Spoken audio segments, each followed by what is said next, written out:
출애굽기 3장 13절부터 14절입니다. 출애굽기 3장 13절부터 14절이에요. 우리 두 절이니까요. 같이 읽으시죠. 출애굽기 3장 13절부터 14절이요. 같이 읽읍시다. 시작.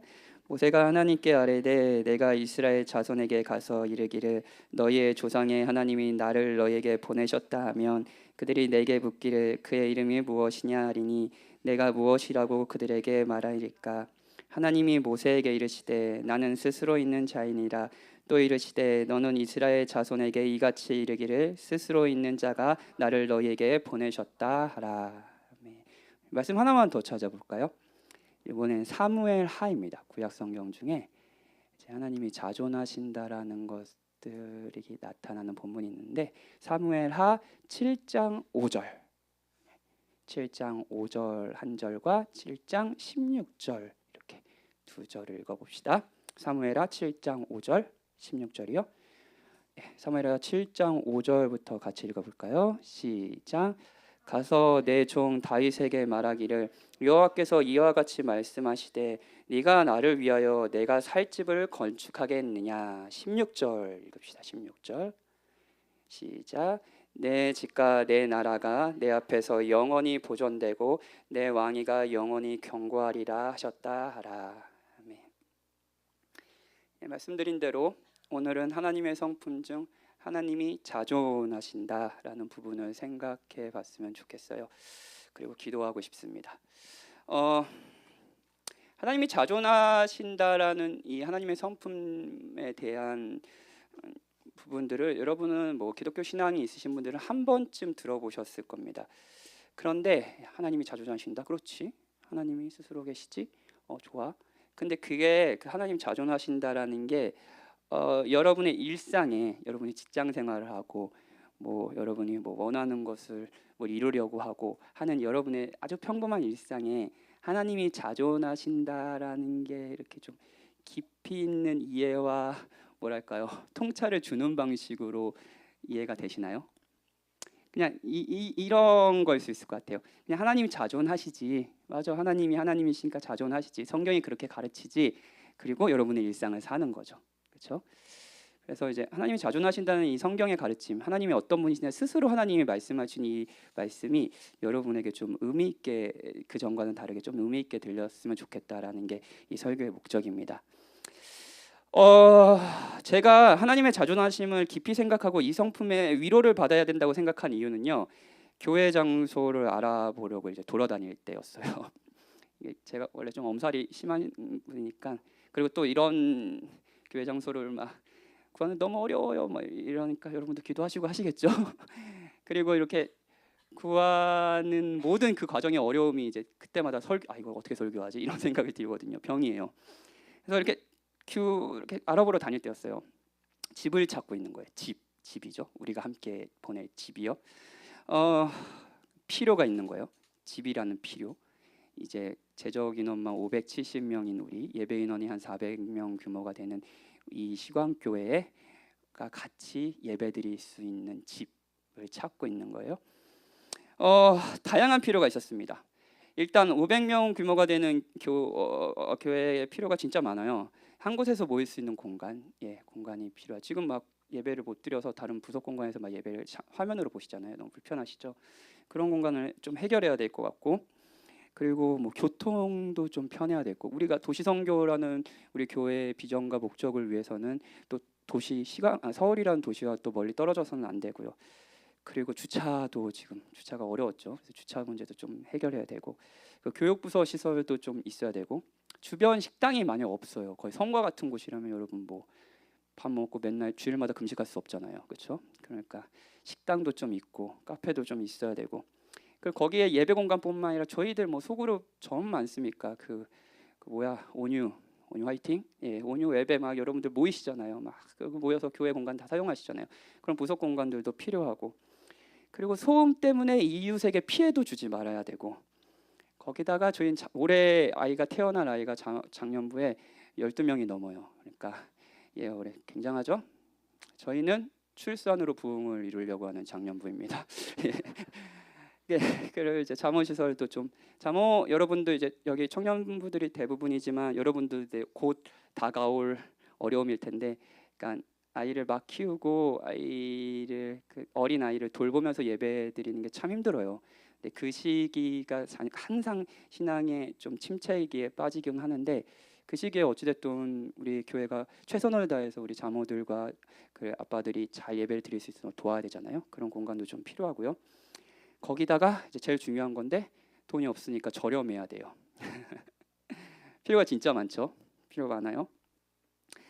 그리고 이 필요를 다 채울 수 있는 공간을 찾는 것은 저로서는, 저희 뭐 예배 장소 TF 팀으로서는 거의 뭐 미션 임파서블이었습니다. 불가능한 거였어요. 그러면서 이런 생각을 한 거예요. 인간은 진짜 필요가 있고 그 필요가 계속 채워져야 하는 존재구나라는 생각을 했어요. 함께 보인 우리는 공간에 의존합니다. 그렇죠? 아무리 우리가 좋다고 해도 여기가 막 미어 터지는 막 20평 공간이면 여러분들은 교회다움을 잘 이루는데 여러 한계가 있을 거예요. 그렇죠? 공간을 의존해요. 그렇죠? 적당한 공간이 없으면 여러분은 힘들 겁니다. 인간은 뭔가에 의존하는 존재입니다. 저는 공간을 살피면서 정말 이걸 많이 느꼈습니다. 인간은 뭔가 필요하구나. 생존을 위해서, 행복을 위해서 뭔가 필요하고 의존하는 존재구나. 그리고 오늘 사무엘하 보면 본문이 이런 거예요. 다윗이 이제 왕이 됐어요. 왕이 됐는데 자기가 왕이 됐는데 자기가 사는 궁전은 막 너무 화려한 거예요. 근데 여전히 여호와께, 하나님의 임재를 상징하는 여호와께는 그 뭐야, 천막 성막에 있는 거예요. 그러니까 너무 약간 양심의 가책이 느낀 거죠. 그래가지고 하나님을 위해서 내가 거룩한 멋있는 성전을 짓겠다 이렇게 했어요. 그러니까 하나님이 하신 말이 이런 겁니다. 야, 내가 나를 위해서 네가 살 집을 건축하겠냐? 너가 나를 위해서 집을 지어준다고? 내가 부족하다는 걸 채워주겠다고? 에이, 이런 본문이에요. 그렇죠? 그러니까 저도 집을 찾고 있었고 다윗은 하나님을 위해서 집을 지어드리겠습니다라고 했어요. 근데 하나님은 난 그런 존재가 아니다라고 말씀하시는 거죠. 저와 여러분은 행복과 생존을 위해서 뭔가를 의존하고 필요가 있어야 되는 존재입니다. 여러분은 어떤 필요가 있을까요? 그 필요를 채우기 위해 한 주를 사셨죠. 뭔가를 의존하실 거예요. 여러분의 행복과 유익, 생존을 위해서요. 그리고 그 의존은 여러분이 원하는 그 무엇을 주기도 하지만, 그래서 만족하기도 하지만 주지 않기도 하죠. 그래서 실망하기도 하죠. 인간은 그런 존재입니다. 인간은 그런 존재예요. 저도 마찬가지고요. 그런데 하나님은 다르시다는 거예요. 하나님은 자존하세요. 하나님이 어떻게 다르실까요? 일단 본문, 그 출애굽기 본문을 좀 살펴보죠. 하나님께서 모세에게 직접 자기를 소개시켜 주신 장면입니다. 창세기를 보면 하나님께서 아브라함을 통해 아브라함을 이렇게 그 갈대아우르 해서 부르실 때 그를 통해서 한 민족을 세우시겠다고 약속하셨잖아요. 그리고 아브라함의 믿음이 흔들릴 때마다 막 계속 그 약속을 거듭 다시 하셨어요. 그래서 뭐 하늘의 별을 보면서 바다의 모래를 보면서 그 자신의 백성들이 그렇게 많아질 것이라는 걸 약속하셨죠. 그리고 아브라함의 후손들은 하나님의 약속대로 그 민족이 됐습니다. 그런데 현재는 애굽의 종살이를 하고 있는 거예요. 이거 역시 하나님의 약속의 일부였습니다. 그리고 이 정살이에서 구원해 주시겠다고 하신 것도 아브라함을 향한 하나님의 약속이었죠.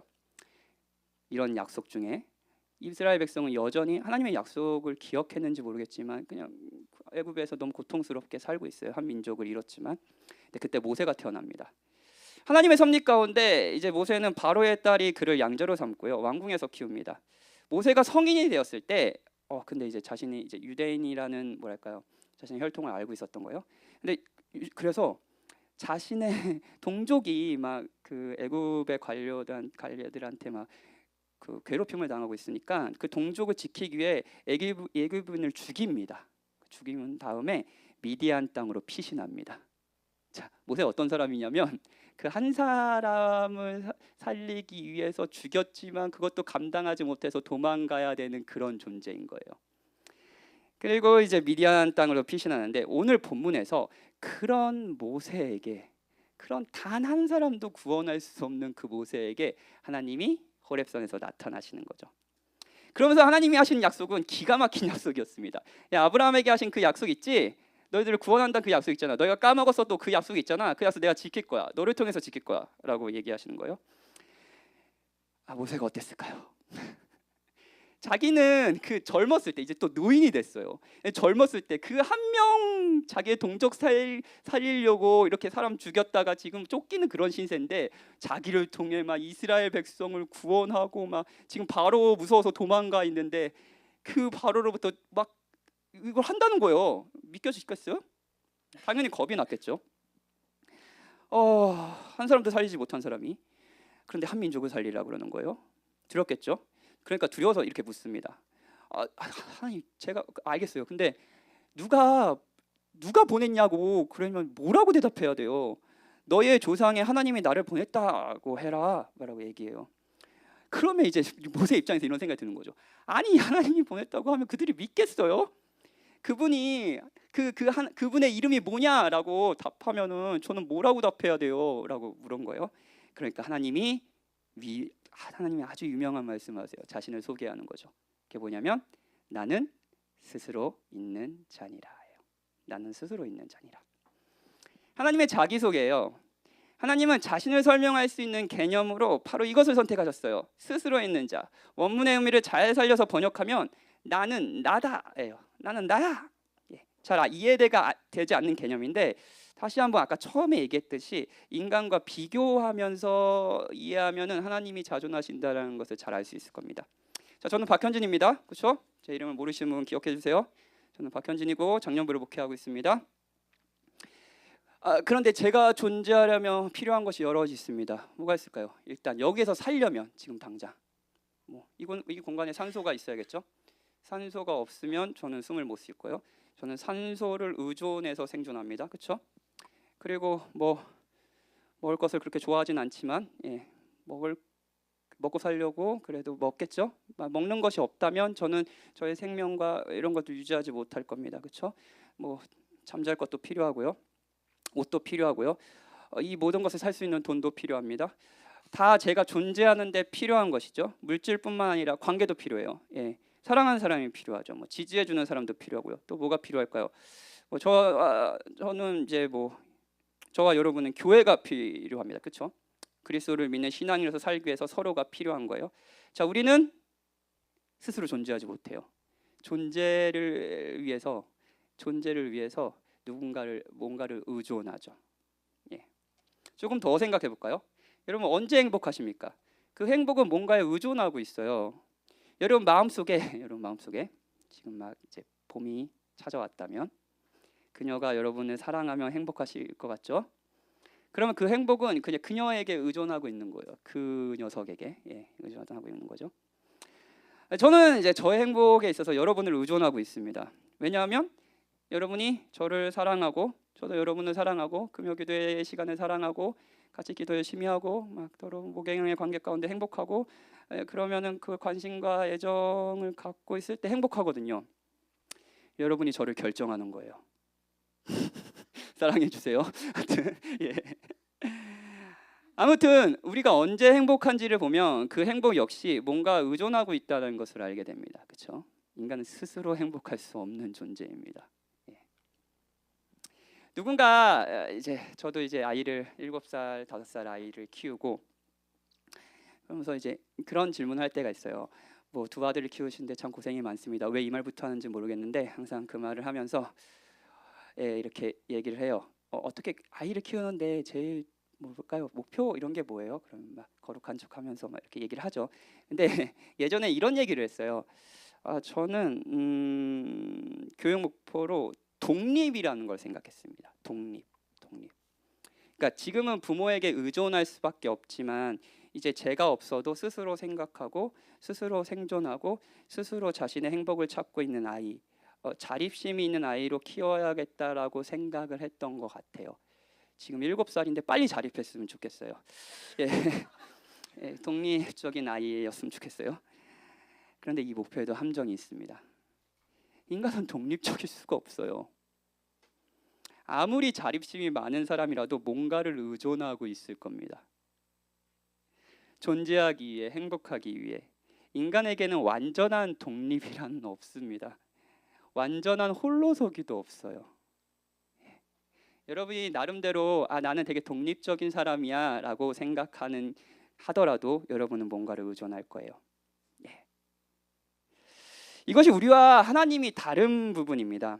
우리는 독립을 원하지만 뭔가에 의존할 수밖에 없고 그 뭔가가 없으면 우리의 존재는 없어집니다.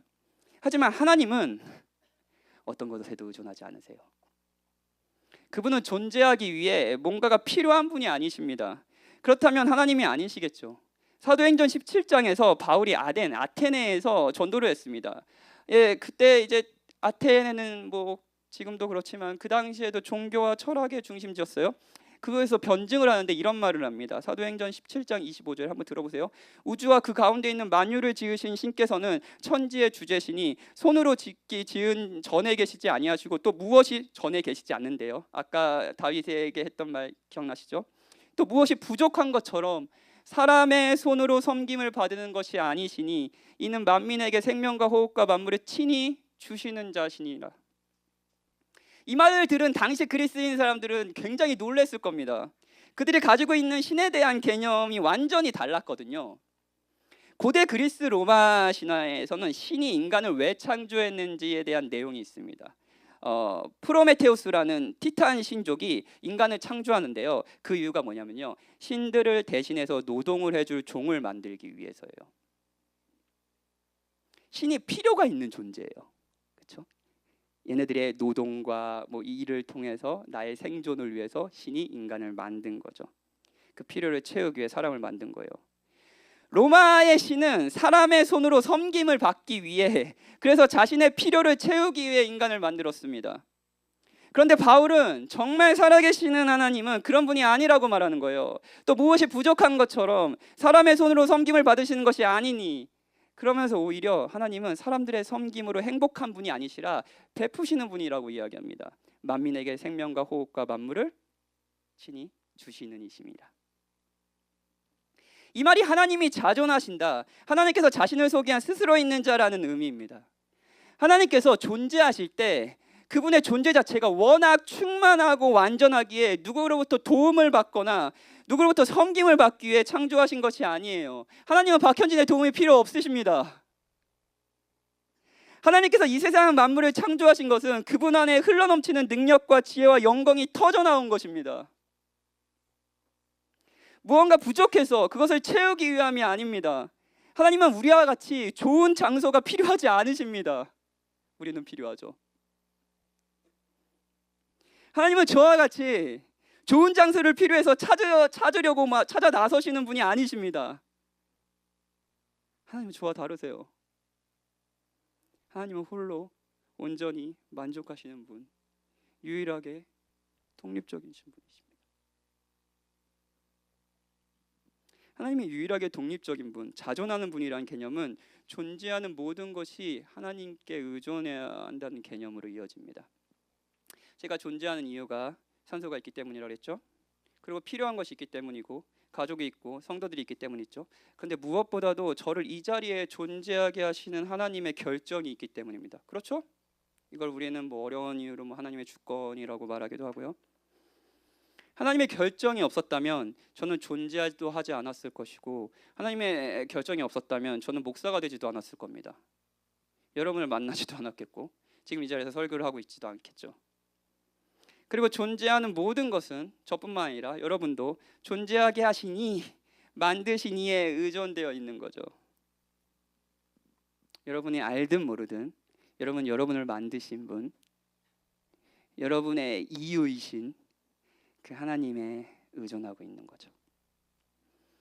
문제는 우리는 실제로는 하나님께 의존하는 존재로 만들어졌지만 그것을 알지 못하고 다른 어떤 것을 의존하며 산다는 거예요. 이걸 성경은 우상숭배라고도 얘기하고 죄라고도 말합니다. 여러분이 크게 보는 것이 무엇입니까? 여러분의 행복과 유익, 생존을 위해서 의존하는 것이 있다 그랬죠. 자, 돈, 그죠? 돈 많이 벌고 싶으세요? 양심의 가책들이 있어서 고개는 크게 끄덕이네. 여러분의 마음을 다 압니다. 돈 많이 벌고 싶죠? 서울의 아파트도 살고 싶죠? 12시까지 기도하세요.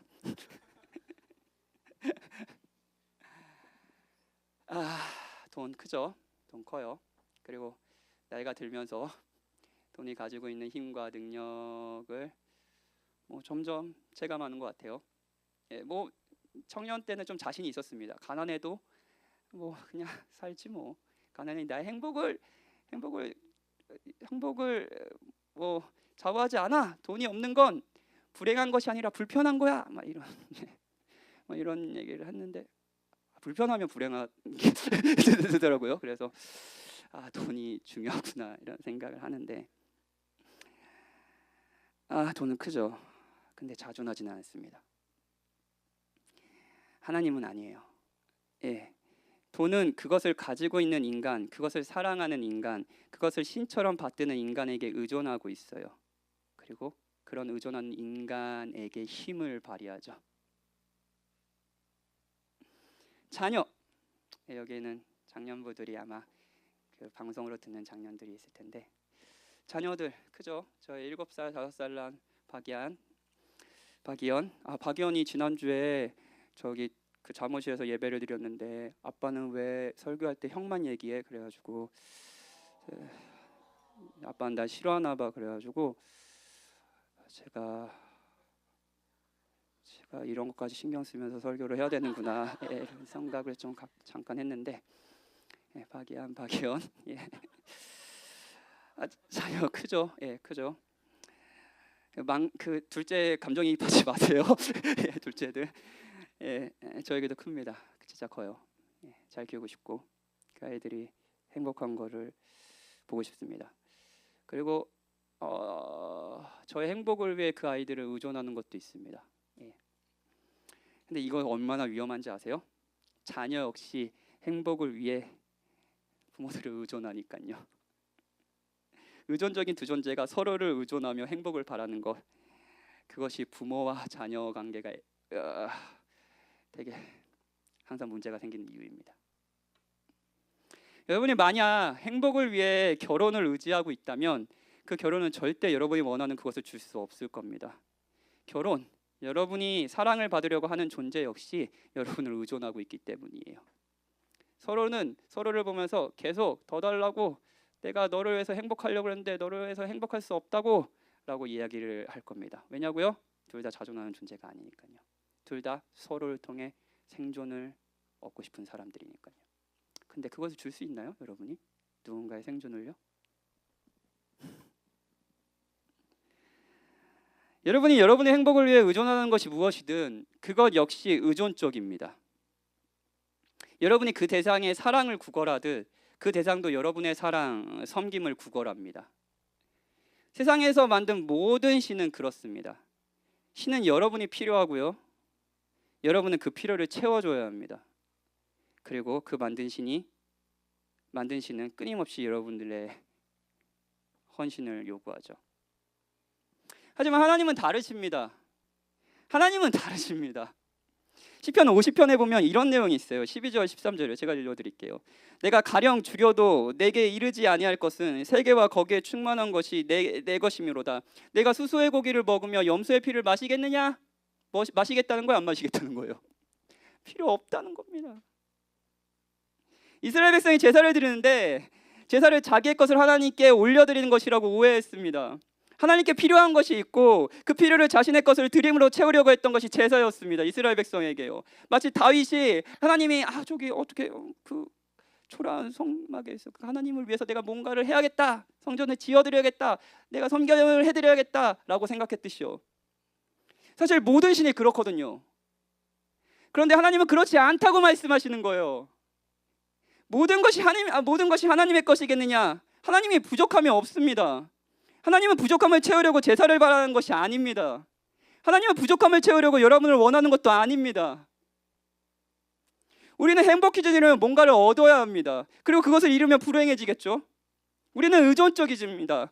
하지만 하나님은 더 행복해질 수도 없고 덜 행복해질 수도 없으신 분이십니다. 그분은 발전하는 분이 아니세요. 이것이 하나님이 자존하신다는 의미입니다. 정말로 하나님은 존재하는 모든 것과 다르십니다. 그분은 거룩한 분이세요. 여러분 신앙생활이 무엇이라고 생각합니까? 신앙생활이요. 그리스도를 마음의 주로 고백하시는 분들이 계시다면 예전의 삶과 그 기독교 신앙을 받아들인 삶과 다른 점이 뭔가요? 봉사를 더 많이 하게 되는 건가요? 주일이면은 졸린 눈을 부벼가면서 여기 앉아 있는 건가요? 하나님이 기뻐하시는 일종의 율법들을 잘 지켜서 하나님을 기쁘시게 해드리는 건가요? 하나님을 섬기는 건가요? 교회를 위해서 좋은 장소를 구하는 건가요? 그런 모든 요구가 완벽히 충족되는 저렴한 공간.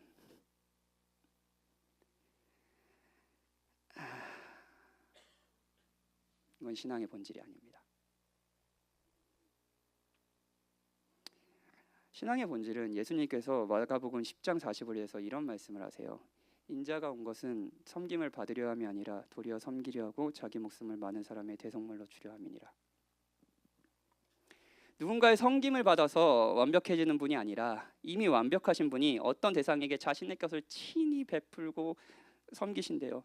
하나님께 영광을 돌린다는 것은, 신앙생활은 우리의 것을 하나님께 드림으로 우리가 하나님 기뻐하시는 삶으로 드리는 것이 아니라 하나님이 우리에게 베풀어 주신 것들을 누리고 기뻐하고 하나님을 무엇보다도 사랑하는 그 삶, 그게 신앙생활입니다. 그때 하나님은 영광을 받으시죠. 여러분이 다른 무엇보다도 하나님을 자존하신 분으로 여기시며 그분의 베품과 섬김을 기쁘게 받아들이며 그분의 사랑을 누릴 때 하나님은 가장 큰 영광을 받으십니다. 왜냐고요? 그런 신은 없으니까요. 정말로요. 그런 신은 없으니까요.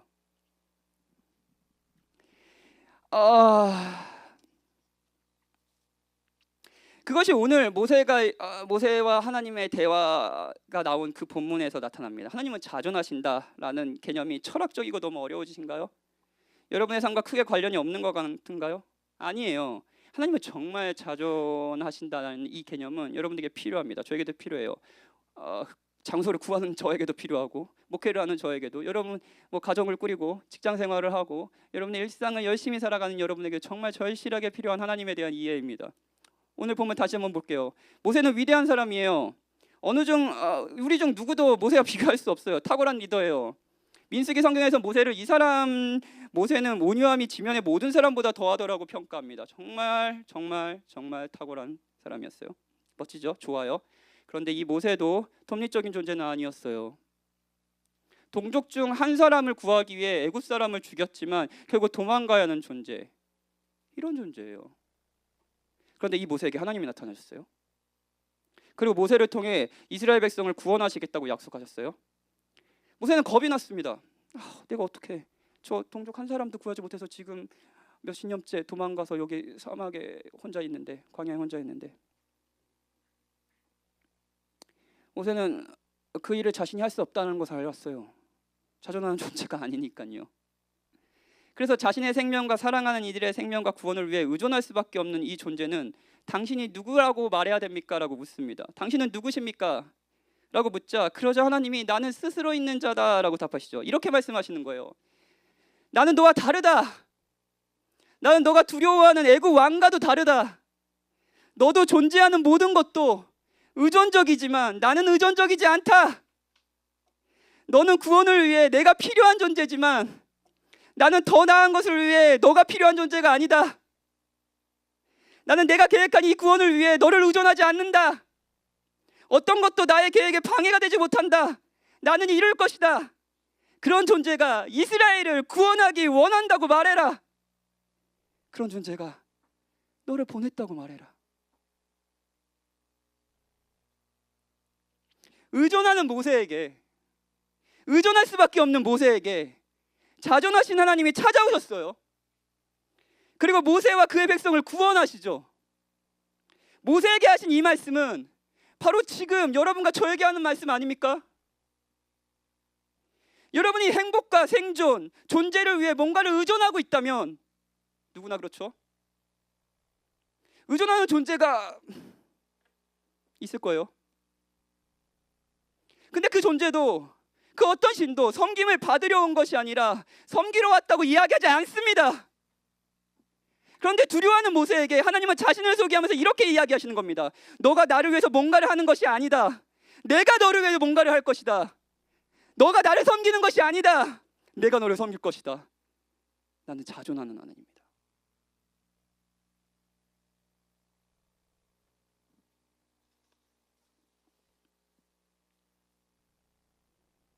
모세는 이것을 알아야 했습니다. 여러분은 존재하는 모든 것과 다른 하나님의 거룩하심을 아십니까? 하나님이 자존하신다는 거예요. 어쩌면 여러분은 자존하는 존재를 계속 찾는 것은 아닙니까? 돈이 자존한다고 나의 생존과 행복을 위해서 뭔가를 해줄 거라는 기대로 살 수도 있고요. 그때 여러분은 일종의 돈을 자존하는 존재로 믿고 있는 셈입니다. 돈도 여러분을 의존하는데요.